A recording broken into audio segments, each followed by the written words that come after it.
Chapter 9. Still want more? Here are some to-dos. Many people may not be satisfied with my 10 steps. They see them more as philosophies than actions. I think understanding the philosophy is just as important as the action. There are many people who want to do instead of think, and then there are people who think but do not do. I would say that I am both. I love new ideas, and I love action. So for those who want a to-do list on how to get started, I will share with you some of the things I do in abbreviated form. Stop doing what you're doing. In other words, take a break and assess what is working and what is not working. The definition of insanity is doing the same thing over and over and expecting a different result. Stop doing what is not working and look for something new. Look for new ideas. For new investing ideas, I go to bookstores and search for books on different and unique subjects. I call them formulas. I buy how-to books on formulas I know nothing about. For example, in the bookstore I found the book The 16% Solution by Joel Moskowitz. I bought the book and read it, and the next Thursday I did exactly as the book said. Most people do not take action, or they let someone talk them out of whatever new formula they are studying. My neighbor told me why 16% would not work.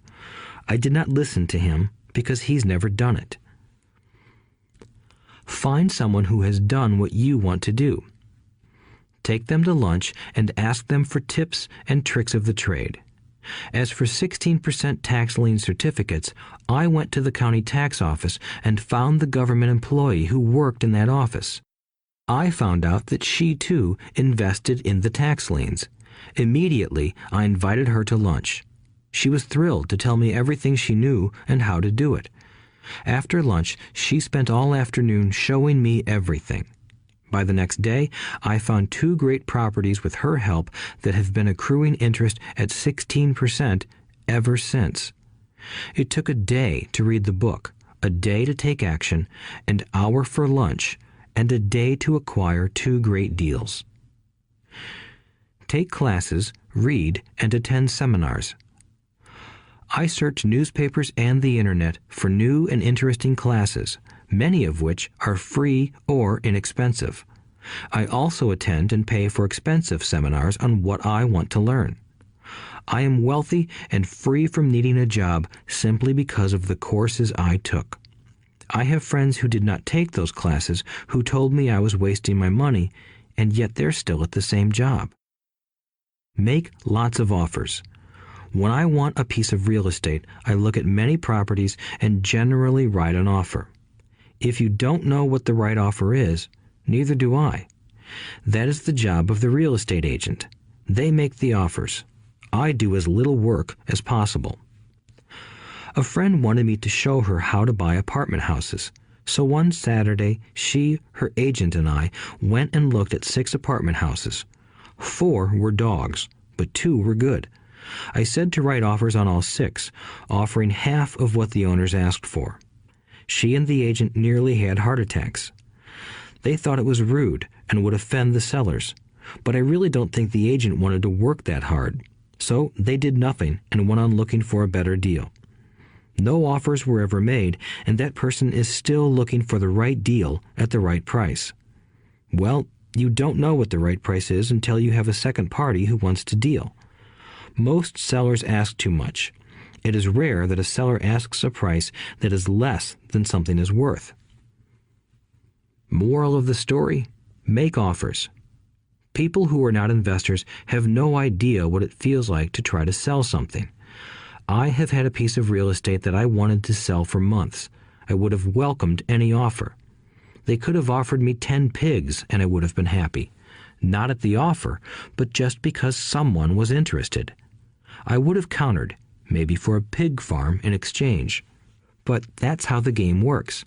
The game of buying and selling is fun. Keep that in mind.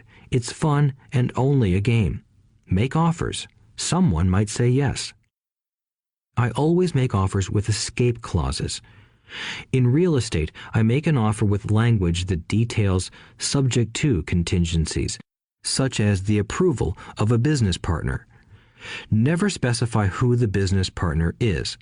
Most people don't know that my partner is my cat. If they accept the offer and I don't want the deal, I call home and speak to my cat. I make this ridiculous statement to illustrate how absurdly easy and simple the game is. So many people make things too difficult and take it too seriously. Finding a good deal, the right business, the right people, the right investors, or whatever is just like dating. You must go to the market and talk to a lot of people, make a lot of offers, counter-offers, negotiate, reject, and accept. I know single people who sit at home and wait for the phone to ring, but it's better to go to the market, even if it's only the supermarket.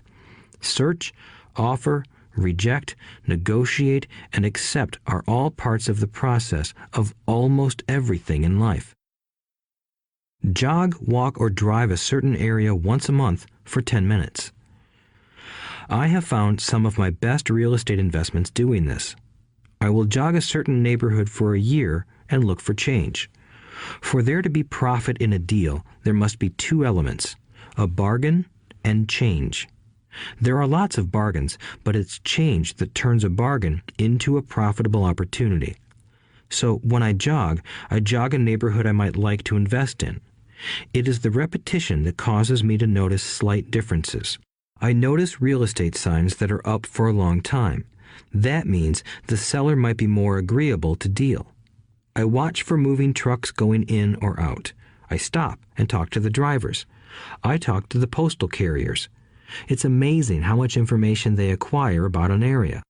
I find a bad area, especially an area that the news has scared everyone away from. I drive it for sometimes a year, waiting for signs of something changing for the better. I talk to retailers, especially new ones, and find out why they're moving in. It takes only a few minutes a month, and I do it while doing something else, like exercising or going to and from the store. Shop for bargains in all markets. Consumers will always be poor. When the supermarket has a sale, say on toilet paper, the consumer runs in and stocks up. But when the housing or stock market has a sale, most often called a crash or correction, the same consumer often runs away from it. When the supermarket raises its prices, the consumer shops somewhere else. But when housing or the stock market raises their prices, the same consumer often rushes in and starts buying. Always remember, profits are made in the buying, not in the selling. Look in the right places. A neighbor bought a condominium for $100,000. I bought the identical condo next door for $50,000. He told me he's waiting for the price to go up. I told him that profit is made when you buy, not when you sell. He shopped with a real estate broker who owns no property of her own. I shopped at the foreclosure auction. I paid $500 for a class on how to do this. My neighbor thought that the $500 for a real estate investment class was too expensive. He said he could not afford the money or the time. So he waits for the prices to go up. Look for people who want to buy first, then look for someone who wants to sell. A friend was looking for a certain piece of land. He had the money, but did not have the time. I found a large piece of land, larger than what my friend wanted to buy, tied it up with an option, called my friend, and he said he wanted a piece of it. So I sold the piece to him and then bought the land. I kept the remaining land as mine for free. Moral of the story: buy the pie and cut it in pieces. Most people look for what they can afford, so they look too small. They buy only a piece of the pie, so they end up paying more for less. Small thinkers don't get the big breaks. If you want to get richer, think big. Think big. Retailers love giving volume discounts simply because most business people love big spenders. So even if you're small, you can always think big. When my company was in the market for computers, I called several friends and asked them if they were ready to buy also. We then went to different dealers and negotiated a great deal because we wanted to buy so many. I have done the same with stocks. Small people remain small because they think small, act alone, or don't act at all. Learn from history. All the big companies on the stock exchange started out as small companies. Colonel Sanders did not get rich until after he lost everything in his 60s. Bill Gates was one of the richest men in the world before he was 30. Action always beats inaction. These are just a few of the things I have done and continue to do to recognize opportunities. The important words are have done and do. As repeated many times throughout this audiobook, you must take action before you can receive the financial rewards. Act now. Final thoughts. I would like to share some final thoughts with you. The main reason I wrote this book, and the reason it has remained a bestseller since 2000, was to share insights into how increased financial intelligence can be used to solve many of life's common problems. Without financial training, we all too often use the standard formulas to get through life. Work hard, save, borrow, and pay excessive taxes. Today, more than ever, we need better information. I use the following story as an example of a financial problem that confronts many young families today. How do you afford a good education for your children and provide for your own retirement? It requires using financial intelligence instead of hard work. A friend of mine was griping one day about how hard it was to save money for his 4 children's college educations. He was putting $300 away in a college fund each month and had so far accumulated only about $12,000. He had about 12 more years to save for college since his oldest child was then 6 years old. At the time, the real estate market in Phoenix was terrible. People were giving houses away. I suggested to my friend that he buy a house with some of the money in his college fund. The idea intrigued him, and we began to discuss the possibility. His primary concern was that he did not have credit with the bank to buy another house since he was so overextended. I assured him that there were other ways to finance a property rather than through the bank. We looked for a house for 2 weeks, a house that would fit all our criteria. There were plenty to choose from, so shopping was fun. Finally, we found a 3-bedroom, 2-bath home in a prime neighborhood. The owner had been downsized and needed to sell that day because he and his family were moving to California where another job waited. The owner wanted $102,000, but we offered only $79,000. He took it immediately and agreed to carry back the loan with a 10% down payment. All my friend had to come up with was $7,900. As soon as the owner moved, my friend put the house up for rent. After all expenses were paid, including the mortgage, he put $125 in his pocket each month. His plan was to keep the house for 12 years and let the mortgage get paid down faster by applying the extra $125 to the principal each month. We figured that in 12 years, a large portion of the mortgage would be paid off and he could possibly be clearing $800 a month by the time his first child went to college. He could also sell the house if it had appreciated in value. 3 years later, the real estate market greatly improved in Phoenix, and he was offered $156,000 for the same house by the tenant who lived in it. Again, he asked me what I thought. I advised that he sell it, using a 1031 tax-deferred exchange. Suddenly, he had nearly $80,000 to operate with. I called another friend in Austin, Texas, who then moved this tax-deferred capital gain into a mini storage facility. Within 3 months, he began receiving checks for a little less than $1,000 a month, which he then poured back into the college fund. A couple of years later, the mini warehouse sold, and he received a check for nearly $330,000 as proceeds from the sale. He rolled those funds into a new project that would now generate over $3,000 a month in income. again going into the college fund. He is now very confident that his goal will be met easily. It only took $7,900 to start and a little financial intelligence. His children will be able to afford the education they want, and he will then use the underlying asset, wrapped in his legal entity, to pay for his retirement. As a result of this successful investment strategy, he will be able to retire early. Thank you for listening to this audiobook. I hope it has provided some insights into utilizing the power of money to work for you. Today, we need greater financial intelligence to simply survive. The idea that it takes money to make money is the thinking of financially unsophisticated people. It does not mean that they're not intelligent. They have simply not learned the science of money making money. Money is only an idea. If you want more money, simply change your thinking. Every self-made person started small with an idea and then turned it into something big. The same applies to investing. It takes only a few dollars to start and grow it into something big. I meet so many people who spend their lives chasing the big deal or trying to amass a lot of money to get into a big deal. But to me, that is foolish. Too often, I have seen unsophisticated investors put their large nest egg into one deal and lose most of it rapidly.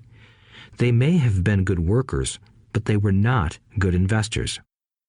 Education and wisdom about money are important. Start early. Buy a book. Go to a seminar. Practice. Start small. I turned $5,000 cash into a $1 million asset, producing $5,000 a month cash flow in less than 6 years. But I started learning as a kid. I encourage you to learn because it's not that hard. In fact, it's pretty easy once you get the hang of it. I think I have made my message clear. It's what is in your head that determines what is in your hands. Money is only an idea. There is a great book called Think and Grow Rich. The title is not Work Hard and Grow Rich. Learn to have money work hard for you, and your life will be easier and happier. Today, don't play it safe. Play it smart. The 3 incomes. In the world of accounting, there are 3 different types of income. 1, ordinary earned. 2, portfolio. 3, passive. When my poor dad said to me, "Go to school, get good grades, and find a safe, secure job," he was recommending I work for earned income.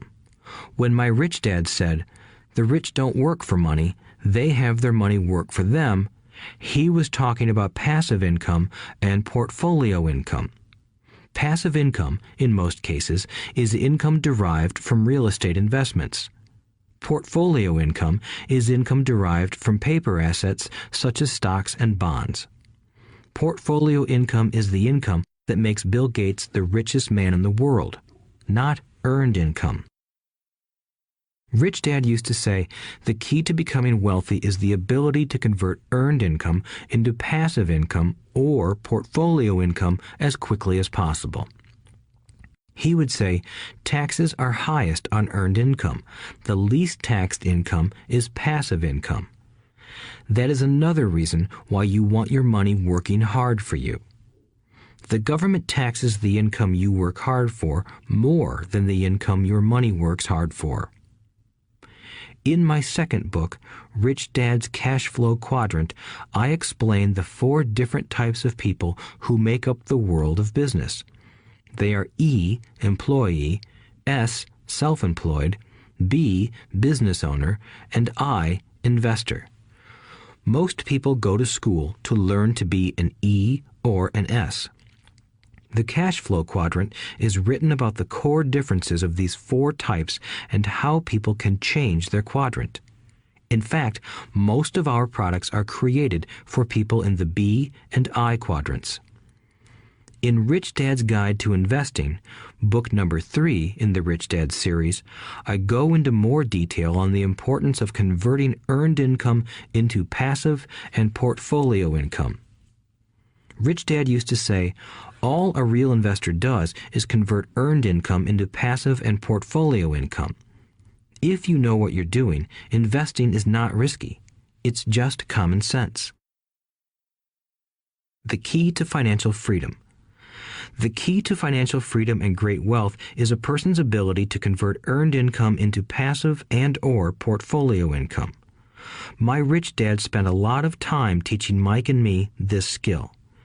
Having this ability is the reason my wife Kim and I are financially free, never needing to work again. We continue to work because we choose to. Today, we own a real estate investment company for passive income and participate in private placements and initial public offerings of stock for portfolio income. We also went back to work to build a financial education company so that we can continue to create and publish books and games.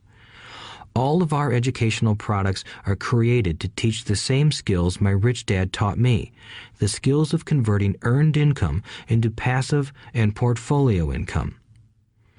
The games we create are important because they teach what books cannot teach. For example, you would never learn to ride a bicycle by only reading a book. Our cash flow games for adults and cash flow for kids game are designed to teach players the basic investment skills of converting earned income into passive and portfolio income. They also teach the principles of accounting and financial literacy.